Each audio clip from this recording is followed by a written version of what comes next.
할렐루야. 오늘도 말씀을 통해 주시는 은혜와 축복이 아멘 아멘 하는 여러분 가운데 능력으로 영광으로 나타나게 되시길 주님의 이름으로 축원합니다.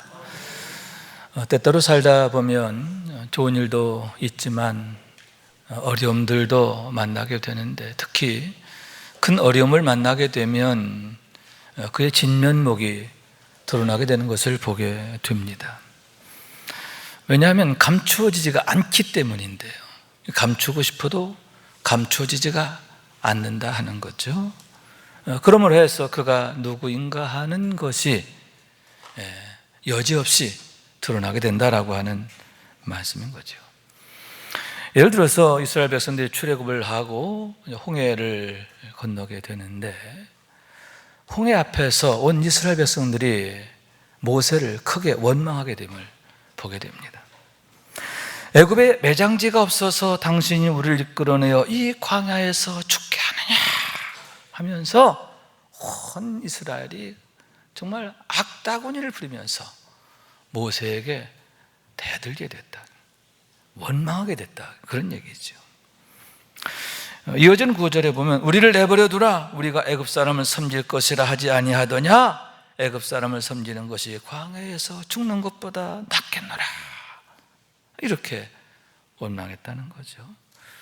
우리가 언제 나온다고 그랬어? 냅두라고 그랬잖아. 그런데 굳이 끌고 나와가지고 여기서 우리를 망해하는 거야, 망하게 하는 거야. 차라리 애굽에 있는 게 훨씬 나을 뻔했어, 이래가면서 더욱 원망하게 되었다라고 하는 얘기죠. 왜냐하면 바로의 군대가 바로 뒤따라오는 것을 보게 되었기 때문인데, 앞에는 홍해가 가로막혀 있고 뒤에는 바로의 군대가 있는 거죠. 고립무원의 상황인 거예요. 절대 절명의 상황인 거죠. 그로 인해서 모세를 원망하게 되었다, 그런 얘기입니다. 여러분, 그 이유가 어디 있을까요? 간단하게 말해서 하나님이 안 보이는 거죠. 그들의 눈에는 뭐만 보이느냐? 홍해만 보이고 바로의 군대만 보이는 거예요. 다시 말해서 문제들만 보이게 됨을 보게 되는 거죠. 살 길이 보이는 게 아니라 죽을 길만 보이게 되었다, 그런 얘기죠. 그런데 여러분, 똑같은 상황에서 우리가 너무나 잘 아는 바처럼 모세는 정반대의 말을 하잖아요.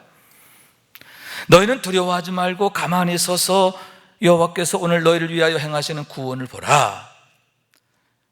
너희가 오늘 본 애굽 사람을 영원히 다시 보지 아니하리라. 여호와께서 너를 위해 싸우시리니 너희는 가만히 있을지니라. 이렇게 외치게 되었음을 보게 되는 거예요. 첫째, 너희는 두려워하지 말라. 두 번째, 지금 너희가 보고 있는 저 애굽 사람들, 애굽의 군대 영원히 다시 보지 아니하리라, 이렇게 외치고 있는 거예요. 왜냐하면 하나님이 너희를 구원하시리라, 하나님이 너희를 위해 싸우시리라, 이렇게 선포하게 되었음을 보게 되는 거예요. 다시 말해서 이제 곧 행하실 하나님의 놀라운 구원에 대해서 선포하고 있음을 보게 되는데, 왜냐하면 그는 홍해와 바로의 군대만 보는 게 아니에요. 그보다도 여러분, 바로를 굴복시키신 하나님, 그들을 그 죽음의 계곡에서 구원하시고 살리시는 하나님, 그리고 결국에는 그들을 가나안 땅으로 들어가게 하실 하나님, 그 하나님을 바라보게 되었기 때문임을 보게 되는 거죠. 결국은 여러분, 그 믿음대로 하나님께서 놀라운 일을 행하시는데 홍해를 열어 길을 만드시고 그 길을 마른 땅으로 건너게 하신 줄로 믿습니다. 그리고 그들이 그렇게 두려워하던 바로의 군대는 이스라엘 백성을 뒤따르다가 어떻게 되죠? 홍해가 다시 합쳐지면서 그 바다 한가운데 멸망하게 되는 것을 보게 되는 거예요. 하나님께서 행하신 너무나 놀라운 구원을 그들이 몸소 보고 경험하게 되었다라고 하는 말씀인 거예요. 여기서 우리는 우리 인생의 가장 중요한 문제가 뭔가 하는 것을 보게 되는데, 어려움들이 아니라는 거예요. 우리가 어떤 어려움을 만나느냐, 그 어려움의 크기가 얼마나 크냐, 그게 문제가 아니라 과연 우리에게 믿음이 있느냐, 이게 문제라는 거예요. 어떤 믿음이 있느냐 하는 데에 모든 문제의 결과가 달라지게 되기 때문이다 라고 하는 거예요. 믿음이 없으면 절망하게 되고 낙심하게 되고 원망밖에 할 게 없는 거예요. 그러나 내 안에 견고한 믿음, 강력한 믿음이 굳게 자리 잡고 있으면 그 믿음으로 인해 믿음의 말을 하고 믿음을 따라 살고 하나님께서 그 믿음을 통해 역사하시는 놀라운 일들을 우리가 보고 경험하게 되기 때문이다라고 하는 말씀인 거예요. 그렇기 때문에 우리에게 있어서 가장 필요하고 중요한 게 뭐냐? 우리가 늘 구해야 할 게 뭐냐? 믿음이라는 거죠. 믿음이 없이는 하나님을 기쁘시게 할 수 없다라고 했어요. 왜 우리가 믿음을 구해야 되느냐? 믿음이 없이는 하나님을 기쁘시게 할 수가 없다라고 하는 거예요. 그렇기 때문에 하나님께서는 믿음인 자를 찾으시고 성경에 대해서는 믿음 계속 믿음을 강조하잖아요. 예수님께서도 제자들에 대해서 꾸짖으실 때 뭘 꾸짖으셨느냐? 믿음 없는 것에 대해서는 꾸짖으시잖아요. 어찌하여 너에게 믿음이 없느냐? 한탄하시잖아요. 그 이유가 바로 거기에 있다라고 하는 말씀이죠. 그렇기 때문에 여러분, 우리가 다른 욕심이 아니라 믿음에 대해서 욕심을 가져야 되는데, 하나님 내게 더 큰 믿음을 주세요. 그래서 믿음 따라 살게 해 주옵소서, 이렇게 구해야 하는 거예요. 그럼으로써 여러분 날마다 하나님이 우리의 믿음을 통해 일하시는 것을 보게 되길 원하는데요. 날마다 하나님의 영화를 경험하는, 하나님께서 우리의 삶의 현장에서 실시간으로 일하시는 것을 경험하는 우리 모두가 될 수 있기를 주님의 이름으로 축원합니다. 그런 의미에서 오늘 우리가 함께 나누고자 하는 말씀의 주인공 다니엘의 경우 참 믿음의 본이 된다, 이렇게 말씀드릴 수 있는데 10절의 말씀이에요. 다니엘이 조서의 왕의 도장이 찍힌 것을 알고도 자기 집에 돌아가서는 윗방에 올라가 예루살렘으로 향한 창문을 열고 전에 하던 대로 하루 3번씩 무릎을 꿇고 기도하며 그의 하나님께 감사하였더라, 이 말씀이에요. 우선 여기에 왕의 도장이 찍힌 조서 이렇게 말하고 있는데 그건 뭐냐? 다니엘에게 있어서 피할 수 없는 올무, 함정이에요. 왜냐하면 대적자들이 전적으로 그를 몰락시키기 위해서, 그를 해치기 위해서 만든 그러한 함정이었기 때문인데, 그를 너무나 잘 알았기 때문이죠. 대적자들이 다니엘에 대해서 너무 잘 아는 거예요. 어떻게 알아요? 그의 믿음을 아는 거예요. 다니엘은 진짜 믿음의 사람이야. 또 그의 생활을 아는 거예요. 다니엘은 기도하는 사람이야. 몇 번씩, 하루에 3번씩 기도하는 사람이에요. 그의 믿음의 생활을 알아요. 세 번째도 뭘 아느냐? 다니엘은 죽으면 죽었지 자기의 믿음을 버리지 않는다는 걸 알아요. 그가 기도하는 거 멈추지 않는다는 걸 알아요. 그리고 하나님을 향한 그의 중심이 흔들리지 않는다는 거, 그걸 알아요. 그걸 알기 때문에 그와 같이 함정을 만들게 되는데, 왕의 금령으로 지금부터 30일 동안 왕 외에 다른 신에게나 그 누구에게 기도하면 사자굴 속에 던져 넣는 금령을 만들어 반포하겠음을 보게 되는 겁니다. 그런데 여러분, 정말 다니엘이 그들의 기대를 저버리지 않아요. 그들이 생각하고 기대했던 그대로 다니엘이 행했음을 보게 되는데, 어떻게 했느냐? 하루에 3번씩 기도하는데 윗방에 올라가서 예루살렘을 향한 창문을 활짝 열고 모든 사람들이 보란 듯 그렇게 기도하게 되었음을 보게 되는 겁니다. 여러분, 이런 특별한 경우에는 좀 다르게 할 수도 있지 않을까 하는데요. 우선 30일 동안 좀 기도를 쉬는 방법, 그것도 괜찮아요. 그래요, 안 그래요? 30일 동안 기도 안 한다고 해서 문제가 될 게 있습니까? 또 숨어서 할 수도 있잖아요. 문 꽁꽁 걸어 잠그고 아무 소리도 안 들리게 혼자 속으로 묵상 기도할 수도 있잖아요. 다시 말하면 30일 동안 안 들키면 되는 거예요. 안 걸리면 되는 거예요. 그럴 수 있는데 다니엘은 그렇게 하지 않았다 하는 거예요. 도리어 모두가 보란듯이 창문을 열고 그가 기도하게 되었고 그가 감사하였더라 했는데, 기도하는 내용까지도 사람들이 알아듣게 기도했음을 보게 되는데, 아예 죽기를 작정하고 죽으면 죽으리라 하고 그렇게 했음을 보게 된다 하는 얘기인 겁니다. 여러분, 만약 직장을 잃는 것이라든가 잠시 깜빵에 좀 갔다 오는 일이라든가 그렇다면 해볼 수 있어요. 그죠? 직장 다시 다른 거 찾으면 되니까요. 손해 좀 감수할 수 있어요. 하루에 한 끼만 먹어도 되잖아요. 아직 해볼 수 있어요. 감옥에 갔다 오는 거 한번 가서 고생만 좀 하면 되잖아요. 그러나 여러분, 지금의 문제는 그게 아니잖아요. 사자굴 속에 던져지는데 사자도 그냥 사자 아니라 굶주린 사자, 그 굶주린 사자에게 던져져서 찢겨지는 그런 거예요.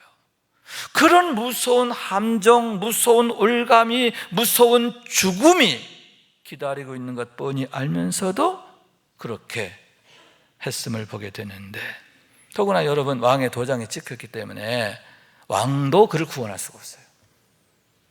왕도 그를 그 위기에서 벗어나게 할 수가 없다라고 하는데, 그럼에도 그렇게 하지 않았음을 참 의아하게 생각한다라고 하는 거죠. 자, 그러면 그 이유가 어디 있는가 하는데, 왜 그처럼 다니엘이 모두가 보란 듯 창문을 열고 기도하게 됐는가? 죽으면 죽으리라 하면서 그와 같이 믿음의 길을 택하게 됐는가 하는데, 거기에는 두 가지의 중요한 이유가 있음을 보게 되는 겁니다. 첫째로는 참으로 두려워할 자가 누구인지를 알았고, 그러므로 해서 오직 하나님만을 두려워하게 되었기 때문임을 보게 되는 거죠. 참으로 두려워할 자가 누군지를 제대로 아는 거예요. 바로 아는 거예요. 그러므로 해서 세상에 주는 거짓 두려움, 거기에 빠지지 않았다, 거기에 휘둘리지 않았다라고 하는 그러한 말씀이에요. 그래서 사자굴이 아니라 그보다 더 험한 것이라 하더라도 개의치 않는 것이고 두려워하지 않게 되었음을 보게 되는 거예요. 그런 그의 믿음을 보여주는 대표적인 그런 모습이 그의 기도입니다. 무릎을 꿇고 기도하니라, 이렇게 말씀하고 있는데, 여러분, 오직 하나님께만 무릎 꿇는 그의 기도인 줄로 믿습니다. 다시 말해서 여러분, 그의 기도하는 모습은 무엇입니까? 강력한 선포입니다. 하나님, 나는 하나님만을 섬기겠습니다. 하나님만 섬기던 선포요. 자기 자신에게도 선포하는 거고 모든 사람에게 선포하는 거예요. 나는 하나님만 섬길 거야. 죽으면 죽어도 하나님만 섬길 거야. 믿음으로 살 거야. 이렇게 선포하는 거예요. 모두에게 선포하는 거예요. 또한 뭐냐? 나는 하나님 외에 그 어느 것에도 무릎 꿇지 않아. 사자굴에도 무릎 꿇지 않아. 어떤 경제적인 손해, 직장 떨어지는 거, 여기에는 굴복하지 않아. 그러면서 하나님 외에는 그 어떤 것에도 굴복하지 않겠다라고 하는, 무릎 꿇지 않겠다라고 하는 강력한 선포, 그것이 하나님 앞에 무릎 꿇는 그의 모습이었다라고 하는 얘기인 거예요. 다시 말해서 여러분, 주님이 주신 말씀이죠. 몸은 죽여도 영혼은 능히 죽이지 못하는 자들 두려워하지 말고 오직 몸과 영혼을 능히 지옥에 멸하실 수 있는 일을 두려워하라. 주님의 말씀인데, 이 말씀의 의미를, 이 말씀의 그런 그 비밀을 다니엘은 이미 갖고 있었다는 거예요. 할렐루야. 여러분, 그 이유가 뭡니까? 요한복음 6장 30절에 63절의 말씀인데요, 살리는 것은 영이다, 이렇게 말씀하는 거예요. 왜 우리가 하나님만을 두려워해야 되느냐? 살리는 게 육이 아니에요. 살리는 건 오직 하나님의 영이란 말이에요. 하나님의 영만이 우리를 모든 죽음에서 건져주시고 살려주시고 영생하게 하시기 때문임을 믿으시기 바랍니다. 그래서 사도 바울께서는 예수를 죽은 자 가운데서 살리신 이의 영이 너희 안에 거하시면 그리스도 예수를 죽은 자 가운데서 살리신 이가 너희 안에 거하시는 그의 영으로 말미암아 너의 죽을 몸도 살리시리라. 어떻게 죽을 우리의 몸이 다시 살게 되느냐? 우리가 죽지 않고 하나님의 영생에 참여하느냐?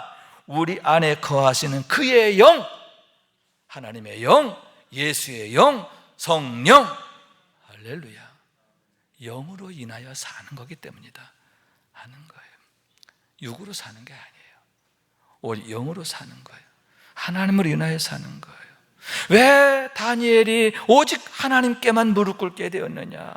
하나님 외에는 그 어느 것에 대해서도 그가 무릎 꿇지 않겠다 그렇게 결심하고 살겠느냐? 그 이유가 바로 거기에 있음을 보게 되는 겁니다. 오직 하나님만이 우리의 죽을 몸도 다시 살리시는 능력이 되시기 때문임을 믿으시기 바랍니다. 여러분, 그와 같은 놀라운 비밀을 우리도 분명히 알고 소유하게 되기를 원해요. 참으로 두려워할 자가 누구인가 바로 알고 두려워하게 되기를 원하는 거예요. 그래서 여러분, 거짓 두려움에 속으면 안 돼요. 직장 떨어지면 어떡하지? 내가 손해당하면 어떡하지? 내가 어떤 어려움 당하면 어떡하지? 여러분, 이거 거짓 두려움이에요. 하나님 사랑하신 자 결코 실패하게 놓아두지 않는단 말이죠. 우리를 살리는 건 육이 아니라 영이라는 거예요.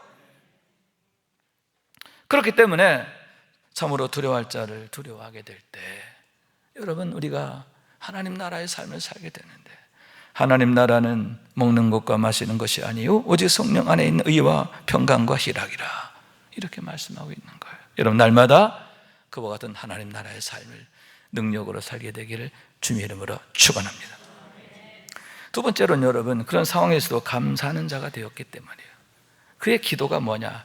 감사하였더라, 하나님께 감사하였더라, 그렇게 말씀하고 있는데, 그런 감사의 영성으로 무장된 사람이었기 때문에 사자굴이 그에게 문제가 되지 않았다, 그런 얘기죠. 다시 말해서 여러분, 장성한 믿음이에요. 어떻게 그런 상황에서 감사할 수가 있죠? 내 마음으로, 내 힘으로 안 되는 거예요. 성령께서 그를 강력히 붙잡아 주시고 지켜주시기 때문인데, 그러므로 그것은 그가 누구냐? 그가 성령의 사람이고 성령 충만한 사람이고 영적으로 강건한 사람이라고 하는 것, 그것을 분명히 보여주는 그런 증표가 됨에 대한 얘기인 것입니다.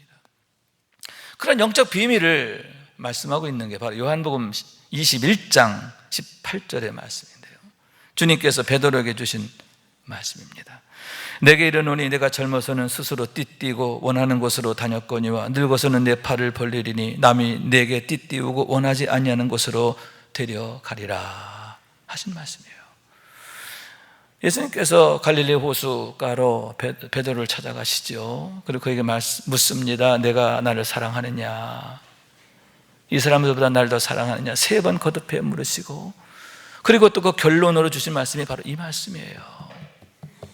내가 젊어서는 스스로 띠띠우고 네가 원하는 대로 갈 거야. 그러나 늙어서는 네가 달라질 텐데 남이 네게 띠띠우주고 남들에 의해 그 남에 의해서 끌려가게 될 거야, 그러시는 거예요. 그러면서 그것의 의미를 이렇게 말씀하셨는데, 이 말씀을 하시면 베드로가 어떤 죽음으로 하나님께 영광을 돌리게 될 것을 가리키심이라 하는 거죠. 그러니까 늙어서 띠띠우고 데려가게 된다, 이건 뭐냐? 그의 순교를 의미하는 것이다 라고 하는 말씀인 거예요. 그런데 여러분, 전승에 의하면 이 말씀대로 베드로가 순교하죠. 한때는, 과거에는 예수님께서 재판 받으시는 것만 보고도 그가 주님을 부인해요. 두려워서 저주까지 하면서 부인해요. 그런데 그러한 그가 어떻게 순교하느냐? 주 67년경에 순교하게 되는데, 역사가 유세비우스의 전승에 의하면 십자가에 거꾸로 매달려 죽었다, 그렇게 말하고 있어요. 그 이유인즉슨 십자가에 거꾸로 똑바로 매달려 죽는 것이 너무 영광스러워서 감당할 수 없는 영광이라 자청해서 거꾸로 매달려 죽었다, 이렇게 전해지고 있는 거죠. 재판정 하나도 두려워서 주님을 부인하던 그가 여러분 정반대로 주님을 위해서 거꾸로 죽는 걸 자청할 정도로 그런 사람으로 바뀌게 되었음을 보게 된다라고 하는 얘기인 겁니다. 여러분 여기에서 젊어서라고 하는 건 뭐냐? 아직 온전치 않은 믿음을 나타내는 거예요. 아직 미숙한 믿음. 여러분 베드로가 왜 그렇게 실패했느냐? 왜 주님을 부인하게 되었느냐? 아직 그의 믿음이 단단하지 않아서, 아직 성령으로 충만하지 않아서 그래요. 그러나 오순절 성령의 충만을 받고 일평생 성령을 따라 성령의 그 인격으로, 성령의 성품으로, 성령의 삶으로 살게 되니까 어떻게 돼요? 달라지잖아요. 그러니까 늙어서라고 하는 말의 의미는 뭐냐? 그 나이의 의미는 뭐냐? 나이가 들었다 그런 차원이 아니라 영적으로 이렇게 성숙하게 되었을 때, 성령 충만하게 되었을 때는 어떻게 돼요? 남이 내게 띠띠워 주려 했는데 이 말씀의 비밀은 하나님께서 너를 띠띠워 주시리라. 말씀으로 띠띠워 주시고, 능력으로 띠띠워 주시고, 또 믿음으로 띠띠워 주시는 거예요. 그래서 그로 하여금 여러분 말씀으로 살게 하고, 능력으로 살게 하고, 믿음으로 살게 하는 거예요. 그랬을 때 그가 순교하게 되는데, 여러분 순교 현장을 향해서 찬송하며 나가게 되는데, 여러분 내 힘으로 안 되는 거예요. 성령께서 그의 마음과 생각과 그의 모든 것을 지켜주시고 붙잡아 주시고 함께 하셨기 때문임을 보게 된 거예요. 그런 의미에서 그의 감사는 그런 그의 성숙한 믿음의 결정체예요. 여러분 지금 이런 상황 감사할 수 있는 게 아니잖아요. 그러나 단지는 감사가 되는 거예요. 내 생각으로 하는 게 아니에요. 내 안에 계신 성령으로 말미암아, 아멘. 믿음으로 말미암아, 아멘. 말씀으로 말미암아 감사하게 되는 거죠. 여러분 이런 감사 얼마나 멋있습니까? 이런 영성 얼마나 아름답습니까? 이런 영성으로, 이런 믿음으로, 이런 능력으로 무장하게 되기를 원하는 거예요. 할렐루야. 그래서 그런 영성을 이제 경험하고 한 사람들 부르는 찬양이 바로 우리가 즐겨 부르는 감사 찬양인데, 날 구원하신 주 감사, 모든 것 주신 감사 찬양이. 날 구원하신 주 감사, 모든 것 주신 감사, 지난 추억이 내 감사, 주 내 곁에 계시네. 향기로운 봄철의 감사, 외로운 가을날 감사, 사라진 눈물도 감사, 나의 영혼 평안에 응답하신 기도 감사, 거절하신 것 감사, 해처럼 높으신 감사, 모든 것 채우시네. 아픔과 기쁨도 감사, 절망 중 위로 감사, 청량 못할 은혜 감사, 크신 사랑 감사해. 길가에 장미꽃 감사, 장미꽃 가시 감사, 따스한 사랑의 가정 일용할 양식 감사, 기쁨과 슬픔도 감사, 하늘 평안 감사, 내일의 희망을 감사, 영원토록 감사해. 아멘. 이 가사가 기가 막히지 않아요? 응답하신 거 감사, 거절하신 것도 감사, 장미꽃 주셔서 감사. 그런데 그 안에 가시가 있어요. 그런데 그것도 감사. 아멘. 1절에 보면 마지막 부분에 사라진 눈물도 감사. 여기서 눈물이 사라졌다는 건 어떤 의미일까? 너무너무 울어서 더 이상 나올 눈물이 없다는 거죠. 또한 반대로 그 얘기는 또 뭐냐면, 눈물이 왜 사라지게 되느냐? 지금의 형편과 상황을 보면 눈물투성이지만 하나님이 나를 버리지 않아. 하나님이 나를 사랑하셔. 그러니까 이 눈물의 자리가 큰 기쁨의 자리가 될 거야. 하나님이 일하시는 현장이 될 거야. 그걸 믿는 믿음으로 인하여 이제는 울지 않고 오히려 찬송하고 감사하게 된다. 할렐루야. 여러분, 하나님이 나와 함께 하지 않는다면 그건 정말 감사할 수 없지요. 그러나 내 곁에 계시는 하나님이 계심을 내가 알기에 나는 어떤 상황 속에서도 하나님께 감사한다, 이렇게 고백하고 있음을 보게 되는 겁니다. 전천후 감사, 믿음의 감사, 다니엘의 감사가 바로 이런 감사예요.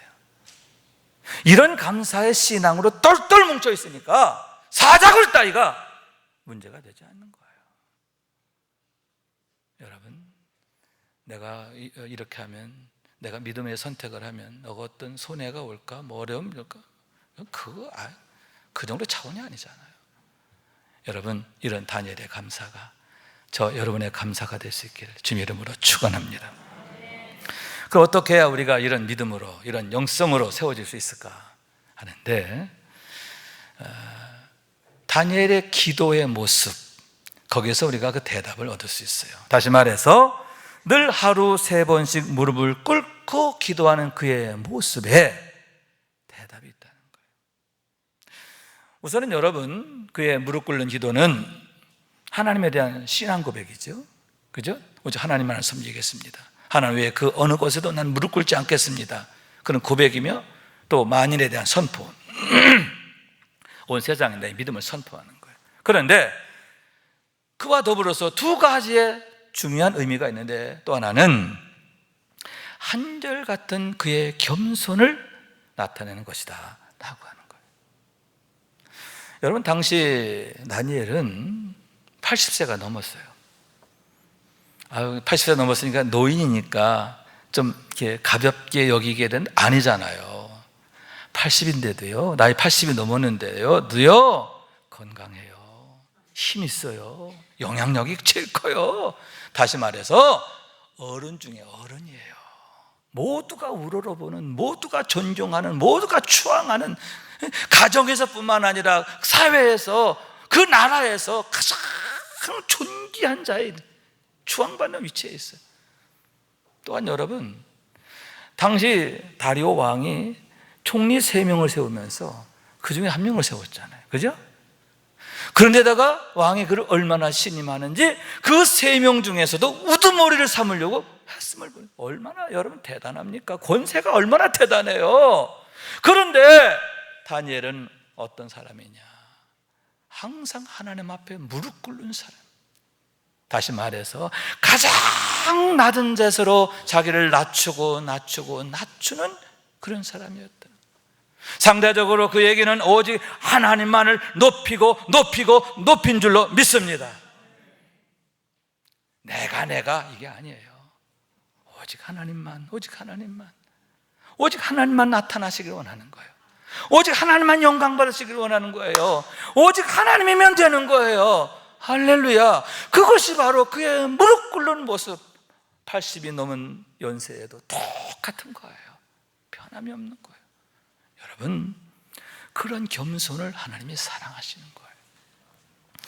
여러분, 야고보서 이르기를 하나님은 교만한 자를 물리치시고 겸손한 자에게 은혜를 주신다. 잠언은 말하길 교만은 패망의 선봉이요 거만한 마음은 넘어짐의 앞잡이라 말하잖아요. 반면에 겸손은 왜 축복이냐? 시편 149편 4절, 여호와께서는 자기 백성을 기뻐하시며 겸손한 자를 구원으로 아름답게 하심이로다. 기가 막힌 말씀이잖아요. 왜 다니엘이 그처럼 하나님의 은혜를 입게 되었는가? 하나님의 복을 받게 되었는가? 그 비밀이 여기 있어요. 어떻게 그가 실패하지 않았는가? 어떻게 그런 위대한 영성의 사람으로 우뚝 서게 되었는가? 그 비밀이 항상 무릎 꿇는 그의 모습, 하나님 앞에 가장 낮은 자세로 서서 오직 하나님만을 높이는, 오직 하나님만을 구하는 그의 모습에 있다라고 하는 거예요. 여러분, 이런 영적인 모습을 배워야 할 줄로 믿습니다. 건방진 마음 생기지 않도록, 내 안에 교만이 틈타지 않도록 늘 주의하고 하나님 앞에 늘 겸손을 구하는 우리 모두가 되어지시길 원하는 주님의 이름으로 축원합니다. 그런 면에서 여러분, 솔로몬의 기도 우리에게 좋은 도전이 되죠. 그가 왕이 되어 1,000번째 드릴 때 하나님이 말씀하세요. 내게 원하라, 내 소원을 원하라, 내가 들어주리라. 그때 그가 구했던 한 가지, 종은 작은 아이라 출입할 줄 알지 못하오니 듣는 마음을 종에게 주소서. 하나님, 저는 작은 아이입니다. 겸손, 그죠? 무릎 꿇는 그의 모습이죠. 듣는 마음을 주세요. 오직 하나님만이 전부이신 삶을 살겠습니다. 다시 말해 무릎 꿇는 모습이에요. 그럴 때 여러분, 최고의 은혜, 최고의 축복으로 응답하신 줄로 믿습니다. 또한 여러분, 간청합니다. 다니엘의 무릎 꿇는 모습 속에 나타나 있는 게 뭐냐면 하나님을 향한 간절함이 거기에 나타나 있다라고 하는 얘기인 거예요. 얼마나 하나님의 얼굴을 간절히 구하게 됐느냐, 무릎을 꿇고 구하게 됐다, 그런 말씀이죠. 성경에 보면 하나님의 위대한 축복을 경험한 사람들에게는 중요한 공통점이 있는데 뭐냐? 영적 간절함이에요. 하나님에 대한 간절함이 있음을 보게 되는 거예요. 그런 간절함으로 인해 그들의 운명이 바뀌고 인생이 바뀌게 되었음을 보게 되는 거죠. 예를 들어서 여러분, 롯의 경우, 그 소돔성에 살 때에 그 운명적 사건을 맞이하죠. 두 천사가 그곳을 방문합니다. 그때 2절 말씀해 보면, 창세기 19장 2절에 보면, 내 주여 돌이켜 종의 집으로 들어와 발을 씻고 주무시고 일찍 일어나 갈 길을 가소서 하면서 두 천사를 자기 집으로 청해요. 그런데 어떠한 모습으로 청한 1절에 보면 엎드려 절하며, 이렇게 말합니다. 땅에 엎드려 절하며. 그냥 대충 아유 좀 오셔, 이게 아니에요. 엎드려가지고 절하면서 제발 와달라고 그렇게 간청했다는 거예요. 그래서 이제 두 천사가 그 집으로 가는데 그제야 돌이켜 그 집으로 들어가게 돼요. 본래 천사는 그 집으로 안 가려고 그랬어요. 그냥 가려고 그랬어요. 그런데 어떻게 했다? 돌이키신 거예요. 돌이켜 그 집에 들어가시게 되니까 여러분, 그로 인하여 그 집이 구원받는 거예요. 소돔성 멸망할 때, 불심판 받을 때 롯과 그의 가족만은 구원받잖아요. 롯의 그 간청함이 그의 가정을 구원한 거예요. 털끝 하나 상하지 않고 하나님의 은혜를 입게 되었음을 믿으시기 바랍니다. 누디아 가정 역시 마찬가지죠. 사도 바울에게 대해서 만일 나를 주 믿는 자로 알거든 내 집에 들어와 유하라 하고 강권하여 머물게 하니라. 여러분, 바울에게 대하여 그렇게 강권했던 이유가 뭡니까? 바울 개인이 좋아서가 아니잖아요. 바울이 하나님이 보낸 사자이기 때문에, 복음의 말씀이 그에게 있기 때문이죠. 그렇기 때문에 누디아의 그런 간청함은 말씀에 대한 간청함인 거예요. 믿음에 대한 간청함인 거예요. 내가 더 큰 믿음으로 세워지길 원하는 간절한 마음이 그에게 있었다라고 하는 거죠. 그런 간청함으로 말씀을 사모하고 은혜를 사모하고 믿음을 사모하게 됐을 때 여러분, 누디아라고 하는 위대한 믿음의 가정이 탄생하고 빌립보 교회가 세워지고 세계 역사를 바꾸는 그런 중심지가 되잖아요. 그렇기 때문에 여러분, 우리가 배워야 하는데 뭐냐? 그게 무릎 꿇는 자세. 간청함의 자세. 우리가 어떤 예배를 드려야 할 것인가, 어떤 기도가 되어야 할 것인가. 중언부언의 기도가 아니잖아요. 간절히 정말 하나님 은혜 주시지 않으면 안 됩니다. 하나님, 내가 성령 충만해야 됩니다. 성령을 구하는 것, 하나님의 얼굴을 구하는 간절함, 간청함, 이런 예배가 되고 이런 기도가 되고 이런 열심이 돼야 되잖아요. 하나님의 말씀에 대해 간청하고, 하나님의 은혜를 간청하고, 하나님의 인도하심을 간청하고, 하나님의 얼굴을 간청하는 그런 자에게 하나님께서 찾아와 주시고 은혜 주시기 때문이다 라고 하는 얘기죠. 임마누엘의 삶이 될 줄로 믿습니다. 여러분, 다니엘은 잠시만 무릎 꿇은 게 아니에요. 일평생 무릎 꿇는 삶이었어요. 오직 하나님만이 나의 전부이십니다. 하나님, 나는 하나님 앞에 어린아이와 같습니다. 80이 넘은 어르신인데도 그렇게 하나님 앞에서 고백하는 거예요. 하나님, 내가 너무너무 하나님을 사모합니다. 말씀을 사모하고 은혜를 사모하고 성령님을 사모합니다. 하나님의 얼굴을 사모합니다. 그럴 때 다니엘에게 하나님의 영광이 나타나는 거예요.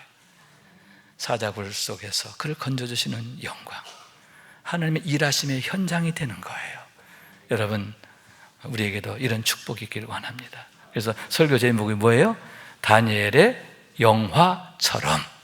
영화는 뭐냐? 하나님 일하시는 현장을 사는 거예요. 우리의 삶의 현장이, 우리의 가정이, 우리의 기도하는 모든 자리가 하나님의 일하심의 현장이 되는 것을 경험하고 누리는 우리 모두가 될 수 있기를 주님의 이름으로 축원합니다. 말씀 생각하면서 기도하는 마음으로 찬양합시다. 약한 자로 강하게. 약한 자로 강하게, 가난한 자 부하게, 눈먼 날 볼 수 있게 주 내게 행하셨네. 호산나 호산나, 죽임 당한 어린 양. 호산나 호산나, 예수 다시 사셨네. 내가 건너야 할 강, 거기서 내 죄 씻겼네. 이제 주의 사랑이 나를 향해 흐르네. 깊은 강에서 주가 나를 일으키셨도다. 구원의 노래 부르리. 예수 자유 주셨네. 아멘. 호산나 호산나, 죽임 당한 어린 양. 호산나 호산나, 예수 다시 사. 호산나 호산나 호산나 호산나, 죽임 당한 어린 양. 호산나 호산나, 예수 다시 사셨네. 아멘. 호산나 호산나, 호산나라는 말, 주여 구원하소서, 주여 구원하소서. 호산나 호산나, 주여 구원하소서. 하나님의 구원을 간청하는 거예요. 하나님의 은혜를 간청하는 거예요. 성령 충만을 간청하는 거예요. 믿음으로 사는 것을 간청하는 거예요. 여러분, 날마다 호산나 호산나 찬송하며 하나님의 일하심의 현장을 살아가는 우리 모두가 될 수 있기를 주님의 이름으로 축원합니다.